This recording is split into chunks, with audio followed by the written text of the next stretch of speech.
আসসালামু আলাইকুম everyone, welcome back to my channel. আজকের পর্বে তৈরি করে দেখাবো অসম্ভব মজাদার স্বাদের দুধ পুলি পিঠার সবথেকে সহজ রেসিপি।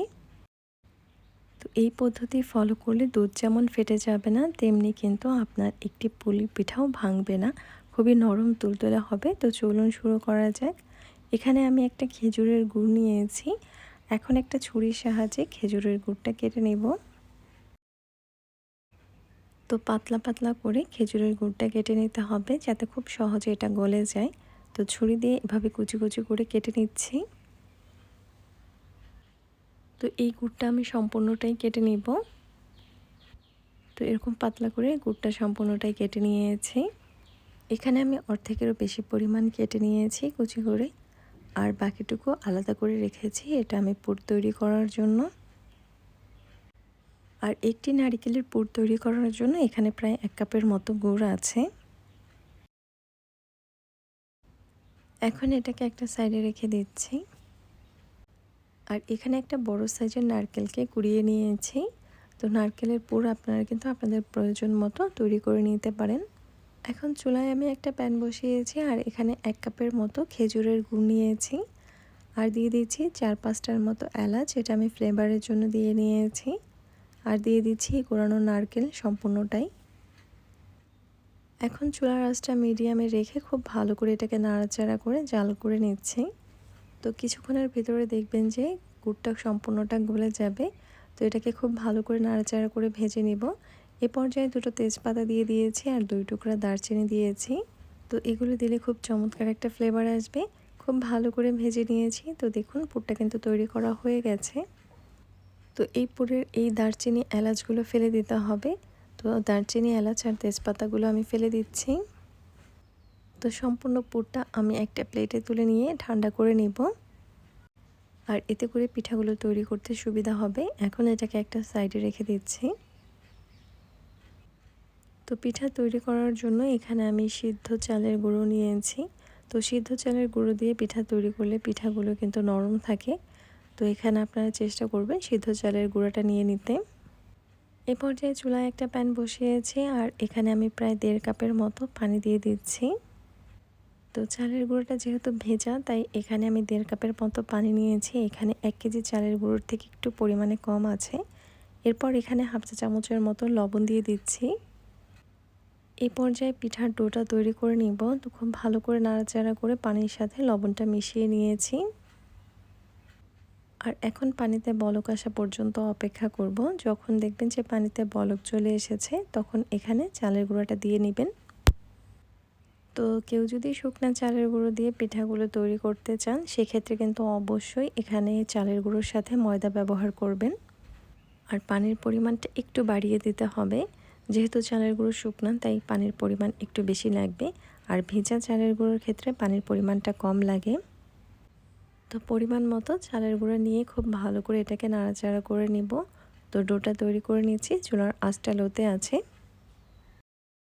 এই পর্যায়ে খুব ভালো করে নাড়াচাড়া করে পানির সাথে চালের গুঁড়োটাকে মিশিয়ে তারপর দমে রেখে দিব, যাতে চালের গুঁড়োটা খুব ভালো করে নরম হয়ে যায় আর মসৃণ দেখে ডো তৈরি করা যায়।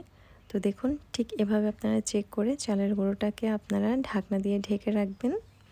তো গ্যাস অফ করে 5 মিনিটের মতো ঢাকনা দিয়ে ঢেকে রাখতে হবে। এই পর্যায়ে শিরাটা তৈরি করে নিব। চুলায় আমি একটা প্যান বসিয়েছি, আর এখানে 1.5 লিটারের মতো তরল দুধ দিয়ে দিচ্ছি। তো পিঠার পরিমাণ বুঝে এখানে দুধটা নিয়ে নিতে হবে। তো আমি পরিমাণে একটু কম করে তৈরি করছি, তাই এখানে 1.5 লিটারের দুধ নিয়েছি। 1 কেজি চালের গুঁড়োর পিঠা তৈরি করলে কিন্তু এখানে 2 লিটারের মতো দুধ লাগবে। এখন এই ঠান্ডা দুধের ভেতর আমি খেজুরের গুড়টা দিয়ে দিব। তো এখানে আমি প্রয়োজন বুঝে দিয়ে নিচ্ছি। তো যে যেরকম মিষ্টি পছন্দ করেন, সেভাবে কিন্তু খেজুরের গুড়টাকে মিশিয়ে নিতে হবে। তো গরম দুধে খেজুরের গুড়টা মেশালে অনেক সময় ফেটে যায়, তাই এভাবে ঠান্ডা দুধের সাথে মিশিয়ে নেবেন। দিয়ে দিচ্ছি এলাচ 3-4টার মতো, আর লবণ দিয়ে দিচ্ছি সামান্য পরিমাণ, আর দিয়ে দিচ্ছি তেজপাতা আর 1 টুকরা দারচিনি। তো গুড়টা যখন ভালো করে গলে যাবে, তখন চুলার আঁচটা একটু কমিয়ে এটাকে ভালো করে জাল করে নিতে হবে। আর এটা জাল হতে থাক, আমি এখানে পিঠার ডোটা তৈরি করে নিচ্ছি আর পিঠাগুলো তৈরি করে নিব। তো 2 ভাগে ভাগ করে কিছুটা পরিমাণ একটা বোলের ভেতর নিয়ে খুব ভালো করে এটাকে মথে নিব। তো চেষ্টা করবেন মসৃণ দেখে ডো তৈরি করে নিতে। তো দেখুন, ডো তৈরি করে নিয়েছি। ঠিক একইভাবে আমি বাকিটাও ডো তৈরি করে নিয়েছি। আর এখান থেকে আমি লেচি কেটে নিব। তো বড় বড় সাইজের লেচিগুলো কেটে নিচ্ছি। তো পিঠাগুলো যাতে সমান সাইজে তৈরি করা যায় এজন্য এরকম বড় সাইজের লেচি কেটে রুটি বানিয়ে নিব। তো ভালো করে হাত দিয়ে চ্যাপটা করে এরপর সামান্য পরিমাণ চালের গুঁড়ো দিয়ে রুটিটা বেলে নিচ্ছি। তো মোটামুটি পুরুত্বের একটা রুটি বেলে নিতে হবে। রুটি খুব বেশি পাতলা হলে পিঠা বানানোর পর ফেটে যাবে, তাই একটু মোটা করে বানিয়ে নেবেন ঠিক এরকম করে। এই পর্যায়ে একটা স্টিলের বাটির মুখ দিয়ে এভাবে কেটে নিতে হবে। তো হাতের কাছে স্টিলের বাটি না থাকলে আপনারা চাইলে স্টিলের গ্লাস দিয়েও কিন্তু এভাবে রুটি কেটে নিতে পারবেন। এই পর্যায়ে পিঠা তৈরি করে দেখাচ্ছি। এখান থেকে কিছুটা পরিমাণ পুর নিয়ে নিয়েছি। তো প্রত্যেকটা পিঠার জন্য 1 চা চামচের মতো পুর নিয়ে নেবেন।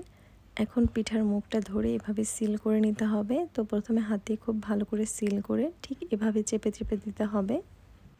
তো একটু খেয়াল করলে বুঝতে পারবে এটা আমি কিভাবে করছি। তো এভাবে আমি সবগুলো পিঠাই বানিয়ে নিব। আর এই পিঠাগুলো সব একসাথে বানিয়ে দুধে ছাড়া যাবে না, তাহলে পিঠা ফেটে যাবে। তাই অল্প অল্প করে বানিয়ে দুধে ছাড়তে হবে। পিঠার শিরাতে খুব ভালো করে বলক চলে এসেছে। আর এই পর্যায়ে এই গরম শিরাতে পিঠাগুলো ছাড়তে হবে। তো বলক চলে এলেই পিঠাগুলো এক এক করে ছাড়বেন। তাহলে পিঠাগুলো একটার সাথে আর একটা লেগে যাবে না, খুব ভালো করে কিন্তু এক একটা পিঠা সিদ্ধ হয়ে যাবে। আর এক এক করে পিঠাগুলো বানাবেন আর এভাবে দুধের শিরাতে ছাড়বেন। তো পিঠাগুলো একসাথে বানিয়ে জমিয়ে রাখা যাবে না, তাহলে দেখবেন যে পিঠা ফেটে যাবে। আর এভাবে বানিয়ে বানিয়ে দুধে ছাড়লে দেখবেন যে পিঠা একটিও ফাটবে না। পিঠা যাতে ভালো করে সিদ্ধ হয়ে যায় এজন্য কিন্তু চুলার আঁচটা একেবারে লোতে থাকবে, খুব বেশি হাই হিটে রাখবেন না, তাহলে দেখা যাবে যে দুধটা টেনে যাবে। তো এভাবে আমি সবগুলো পিঠা বানিয়ে তারপরে কিন্তু দুধে ছেড়েছি। আর বাকিগুলো দিয়ে কিন্তু এরকম একটু হাতে কাটা সেমাই পিঠা তৈরি করে নিয়েছি। আর এই পর্যায়ে চুলার আঁচটা বাড়িয়ে দিয়ে খুব ভালো করে পিঠাগুলো জাল করে সিদ্ধ করে নিব। আর আলতো হাতে একটু নাড়াচাড়া করে দিতে হবে যাতে পিঠা যাতে ভেঙে না যায়, এটা কিন্তু খেয়াল রাখবেন। তো 3 মিনিটের মতো সময় নিয়ে এটাকে ভালো করে নাড়াচাড়া করে জাল করে নিয়েছি। তো দেখুন পিঠাগুলো কিন্তু খুব ভালো করে সিদ্ধ হয়ে গেছে। আর একটু এভাবে ধরে নাড়াচাড়া করে নিতে হবে। তো পিঠা সম্পূর্ণ সিদ্ধ হয়ে গেলে এর চেহারাটাই চেঞ্জ হয়ে যাবে, দেখলেই বুঝতে পারবেন। এখন ঢাকনা দিয়ে ঢেকে রাখছি, এটাকে সার্ভ করে নিব। তো এই কনকনে শীতে এই পিঠাগুলো খেতে এতটাই মজার, অবশ্যই বাড়িতে ট্রাই করে দেখবেন। তো সকাল অথবা বিকেলের জন্য এই পিঠাগুলো একদম পারফেক্ট জমে যাবে। আজকের রেসিপি এই পর্যন্তই। ভালো লাগলে অবশ্যই লাইক, কমেন্ট, সাবস্ক্রাইব করতে ভুলবেন না। আল্লাহ হাফেজ।